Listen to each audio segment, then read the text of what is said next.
All right, y'all, welcome back to the show. I'm Scott Horton. ScottHorton.org is the website where I keep all my interview archives. More than 2,500 now, going back to 2003. And quite a few with our friend Sheldon Richman from the Future Freedom Foundation and SheldonRichman.com. Welcome back to the show. How's it going? Thank you, Scott. Great to be with you, as always. Well, good. I'm very happy to have you here.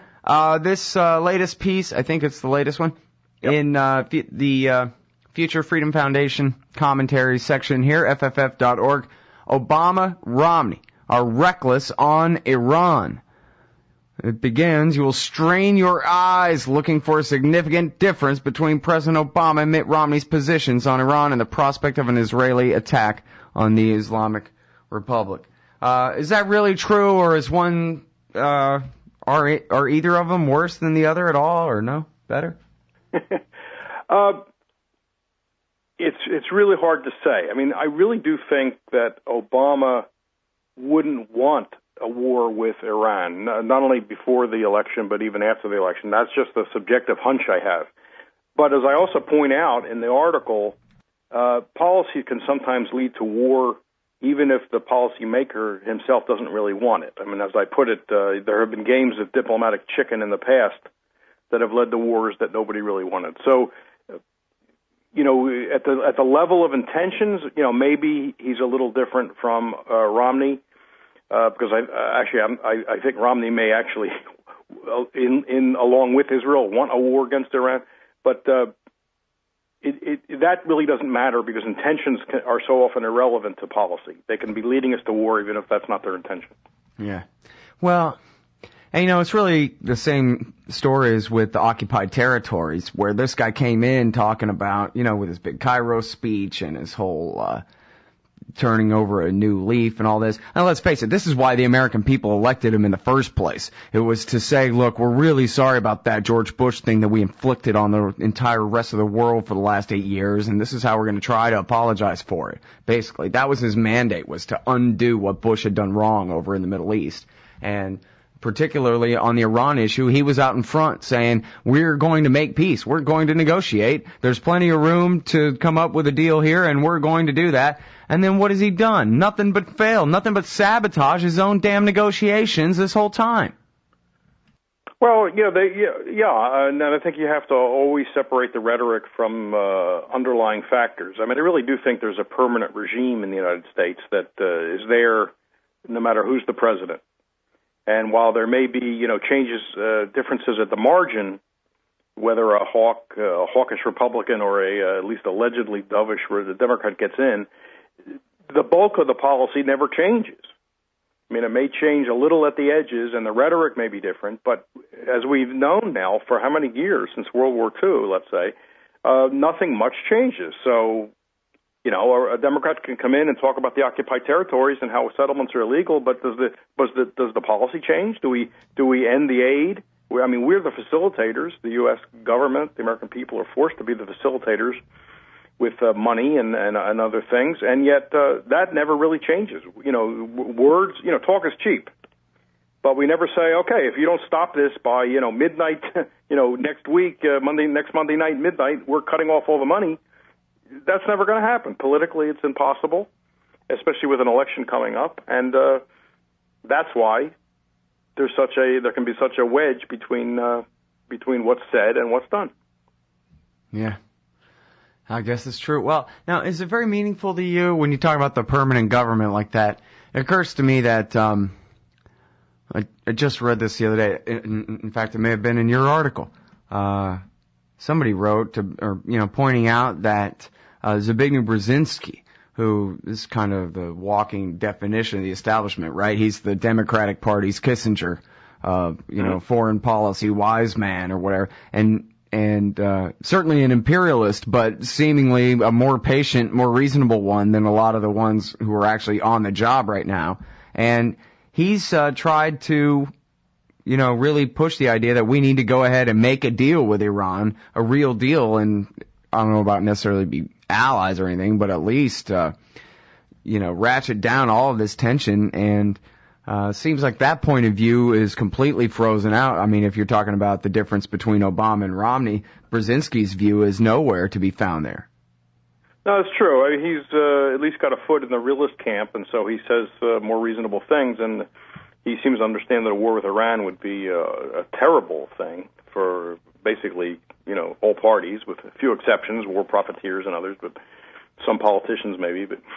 But so he's been saying some decent things on that. But you're right. You don't hear this from anybody else. Nobody else gets on the news programs to say things like this. I wonder whether if he wasn't Mika Brzezinski's father, would he ever be on? Would he be on Morning Joe on MSNBC? Because you don't see anyone else arguing this on MSNBC. I mean, I guess we've had a journalist now and then. Jeremy Scahill, for example, but I'm not sure he's been on talking about Iran. They don't even bring an Iranian on. They don't bring. We never get to see an Iranian person, right? And I think it goes to a theme you constantly sound. They don't want us to know these are people. So keep them off TV, and that way we won't realize that these are flesh and blood people with families who they care about. And look what we're doing. We're making hardship for average Iranian families through these sanctions, which get toughened all the time. They keep, passing new rounds.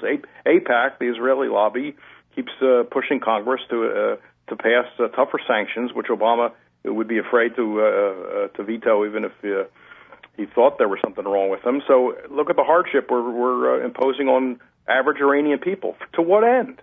What do we think is going to happen? We're just making people hate us. Right.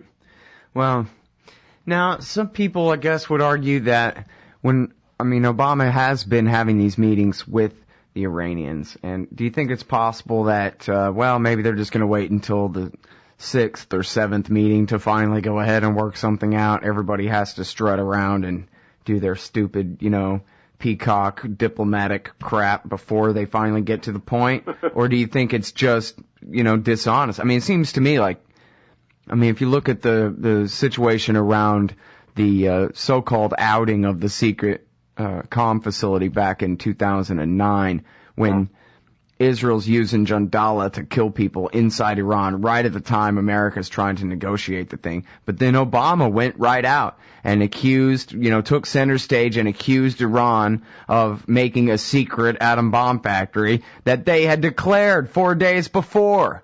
Right. He was the one who brought out this lie and used it as the excuse to delegitimize their attempted acceptance of his offer, as hard as it was for them with Israel killing their military men at the very same time inside Iran. Yeah, as far as these talks go, I really think Obama is walking a tightrope. He wants to look like he's giving diplomacy a chance. Because there are some people that want that. Again, we're in an election year. On the other hand, I can't envision him before the election signing some agreement with Iran, because no agreement with Iran is going to be acceptable. No feasible or imaginable agreement with Iran is going to be acceptable to Netanyahu or America's supporters of Israel. So he can't sign something that the Iranians would be willing to sign, and they have shown some willingness to compromise on enrichment, even though they say, and no one else who seems to be an expert on this believes, that they're developing a weapon. So he's got to go through the motions of talking.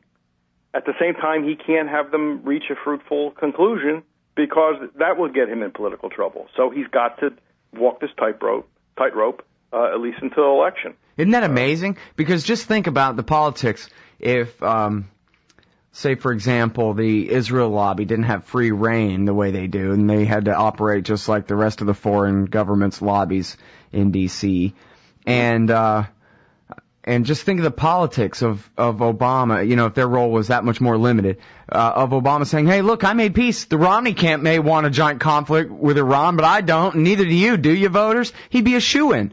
But instead, it's the politics of the power of the Israel lobby counts a lot more than the mass votes of the American people on something like this. The day he makes that announcement, the first words we're going to hear out of the other side's mouth is Munich. Right. Yeah, exactly. Even though they don't know. Did you ever see that episode of, there's a clip Hardball where some right-winger tried to use the Munich thing against, I forget, it was probably John Kerry or something like that. And Chris Matthews says, oh yeah, what's Munich? Yeah, and the guy goes, I don't know. He didn't have any idea.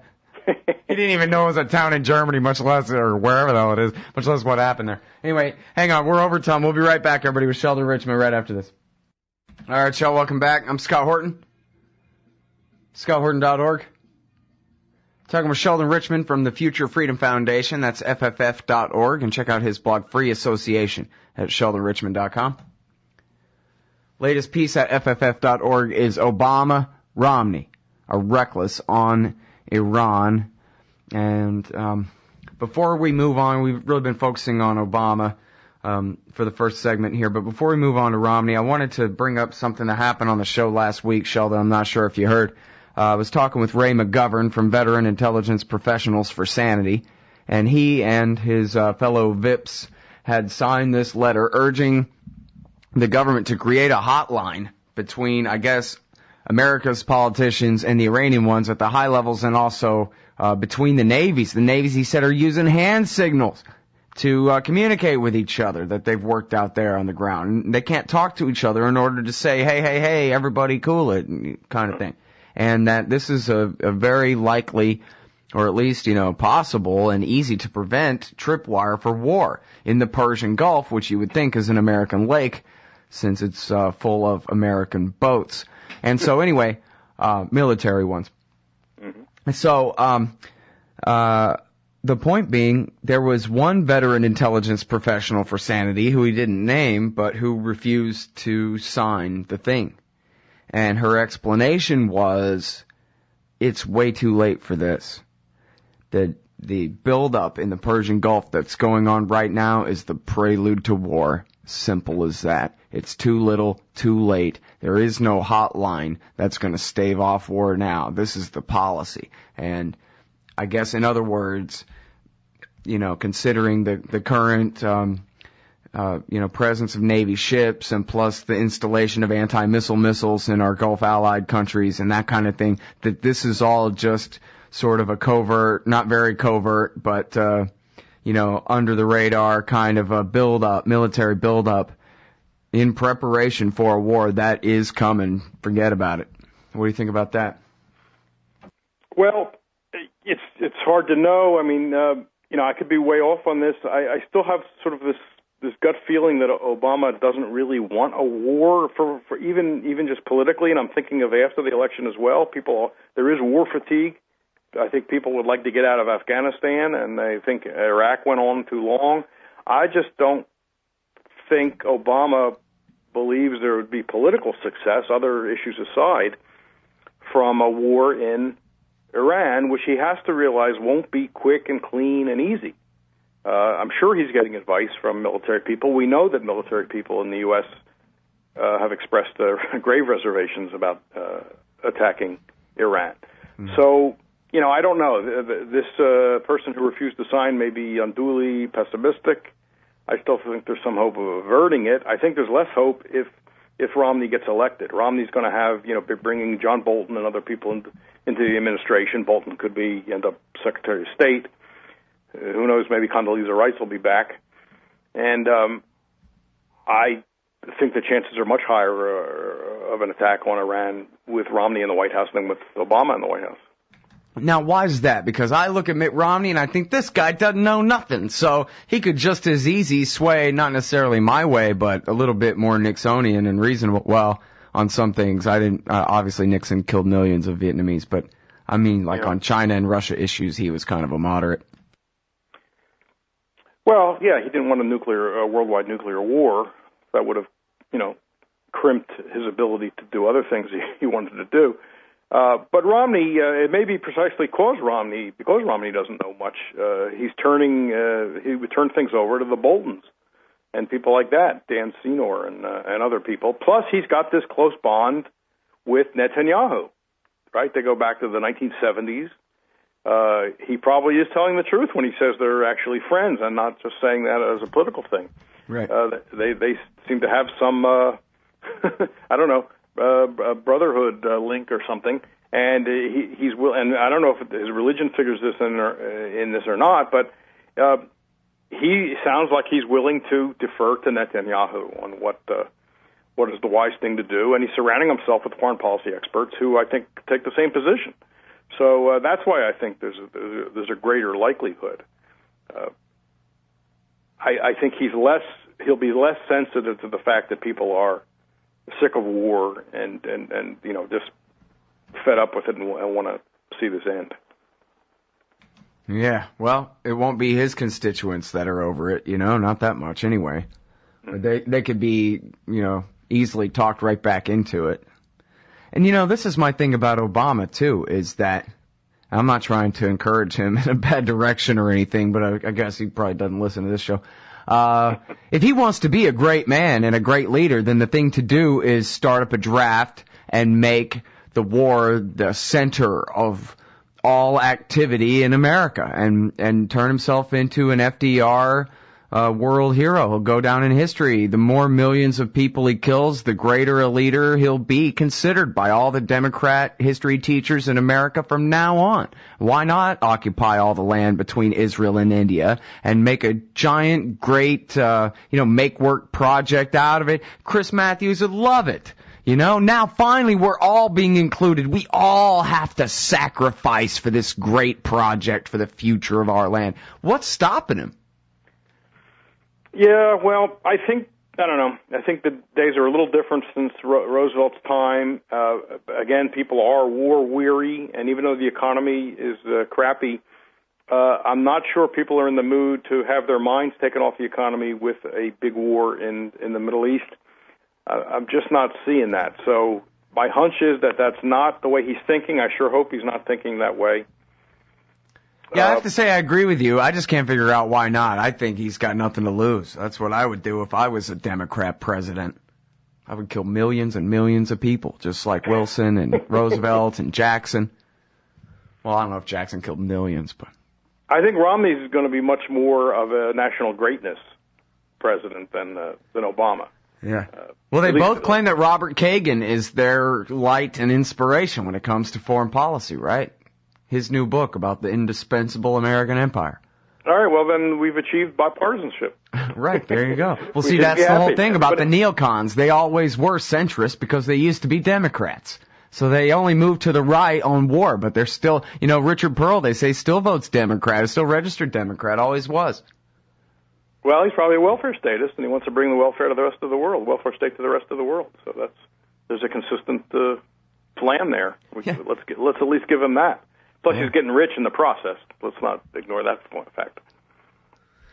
Yeah, I actually read a great article about his awesome copper cooking pot collection and all this stuff. The reporter was invited over to his house, and it was just all about how he's living high on the hog from his Northrop Grumman and Lockheed investments and kickbacks and whatever.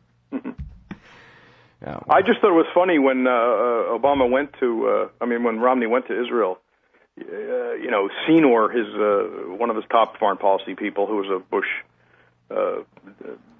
Bush advisor on foreign policy. They said that he got out ahead of Romney by saying that we support Israel's if they make a unilateral attack on Iran, we would support it, and then they quickly had to clarify because you're not supposed to say stuff like that on foreign soil when it's different from the president's policy, right? We have this taboo that politics stops at the water's edge, and I always like the answer. I write this in the article. I always like the answer from Felix Morley, who was an editor at the Washington Post and a great one of the old right classical liberal anti-interventionists who said, well, politics should stop at the water's edge only when policy stops at the water's edge. And, of course, policy did not stop at the water's edge. When you're an empire, that exactly means that policy extends beyond your borders. So, this idea that you don't criticize the president on foreign soil is kind of silly, really. But of course, since both of them are playing with fire when it comes to war and Iran, it's not a substantive criticism. Romney's just trying to show some daylight between him and Obama. But like I said, it's not a lot of daylight. They both have said all options are on the table against Iran. All options. That includes nuclear weapons, logically, because that's one of the options at the disposal of an American president. So, well, it's almost like a comic book. I mean, these guys are so alike each other. You and me and a lot of other people make the mistake of calling Romney Obama and Obama Romney all the time. We don't even mean it. It's not like, we're that cheesy. We're just going to sit there and deliberately do that. It's just a Freudian slip thing. You can't even tell. And so they go, look, we're so different from each other. I'm way more devoted to the interests of this foreign country than my opponent. Nuh-uh, look at all the money I gave him and all the people I killed for him. Nuh-uh, I promised to kill way more people than that. And that's all they can fight about, is who's more willing to sacrifice the interests of the people of this country for Israel. Yeah. Well, politics are silly when it's obligatory to go to the Western Wall, put on a yarmulke, even if you're Mormon, and look like you're praying. And then it also shows how silly it is that we actually discuss whether is there something wrong with the fact that Obama hasn't been to Israel during his term. If that's what we're talking about, politics really is in the toilet, and not worth really thinking about very closely. Yeah, I remember Lou Rockwell. On his website, you know how he'll do the title, it'll be something sarcastic, and then it'll have the little thing, written underneath. Yeah. And it was a Jim Loeb piece about whether David Wurmser or Robert Zoellick will be Condoleezza Rice's new right-hand man. This is like in 2006 or something like that. So Wurmser is just the straight-up Israeli agent, friend of Dick Cheney, his foreign policy advisor, and a friend of, working with Bolton over there at the State Department in the first Bush Jr. term. Really the principal author of the Clean Break paper for Netanyahu in 1996, right? And then Robert Zoellick is more of the Council on Foreign Relations, Brzezinski type. And so Lou titled it, "It's a heck of a note to have to root for the Rockefellers." And that really is where we are, right? We're like, man, David Wurmser is so bad, we'll be thankful and wipe the sweat off our brow if we can get Robert Zoellick, which in fact is what ended up happening, right? And that's like, here I am missing Zbigniew Brzezinski. I see him on TV, and I think now there is an imperialist who is at least casually acquainted with reason. You know what I mean? He might be evil, but at least he's not plain stupid. Look, there's no reason to look ahead to this election and the next 4 years with any sort of optimism. It's not going to be pleasant either way. I guess I would say that Romney scares me a little more than Obama. That's the best way for me to state Well, it. And really because of just that, right? The whole neocon movement, all the job positions, just waiting for them, just like it was in the Bush Jr. years. The Center for New American Security isn't that much better, but still, I'll take them compared to the Center for New American Century, Prague or whatever the hell it was, Project for New American Century. It's always, what's the alternative? And look, Ron Paul offered an alternative, and people didn't go for it. Their mistake, in my view, big mistake, bad mistake, and people around the world maybe will draw some conclusions from that. They'll say, look, Americans did have the chance to vote for a guy that would have closed down the empire, but they didn't do it. No, you know what? World history is going to say that forever. This is going to be, I don't know. To me, it's like almost biblical level stuff, and I don't really believe in the Bible or know anything about it, but this is, to me, is like, it's absolutely amazing, right? The world's greatest empire at its height of, thinking, whatever you want to call it, running dangerously on the edge of a skyscraper or something like that. And then here's this nice, kind old doctor giving us one last chance, twice in a row, really. Two last chances to, come on, guys, we could have the Constitution and peace and the Bill of Rights, and it wouldn't be perfect, but it'd be a hell of a lot better than this. We can have prosperity again. And they told him no. They told him no twice. And not only that, he was the one regarded as the crazy guy. Yeah. I mean, it's not like he's some scumbag, but he happened to have, a pretty good program or whatever. He's a doctor. He's the nicest guy in the whole Congress. The whole Congress full of lawyers and lobbyists for military-industrial complex firms. He's like the kindest old gentleman. And there's just no excuse for it. I don't care what TV told you you're supposed to think about these people or where. There's just no excuse for 300 million Americans refusing to take the offer to reinstate the Bill of Rights, to end the wars, to have a free society. It's just... Yeah, the only thing I'd say, maybe in somewhat defense of the American people, is that most of their information comes through the mass media, which basically is the stenographic pool for the permanent regime.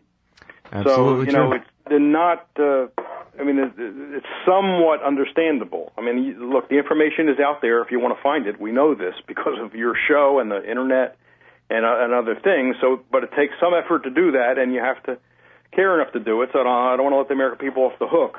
Yeah. But the information they get, daily is quite biased. And like we were saying before about Iran, you don't see just on the regular news shows a fair discussion where they bring on people who can give the other side. You just don't see it. So. Right.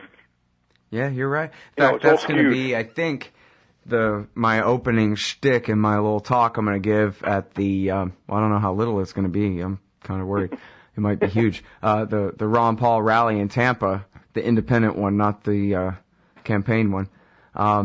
But that's basically going to be my whole first riff, is what if the TV had treated him honest? It's so obvious that a memo went down saying, we don't like this guy, he's not legit, he can't win, none of us think he can, none of us will ever think he can, and that's your opinion, now go out there and read that on the air. And that was the deal, and everybody knew it. It was so transparent, it was ridiculous. But what if the opposite was true? And they had just said, hey, look, here's a guy who's married to his high school sweetheart since they were 16 years old. Here's a guy who is a doctor and has 17 grandkids and who was right about the bubble and the war and the police state and the this and the that. And, gives his congressional budget back to the Treasury at the end of every term because he pays for his own stamps and all the rest. If they'd just shot straight with the American people on the Ron Paul issue for just a week or something, man, how different might things have been?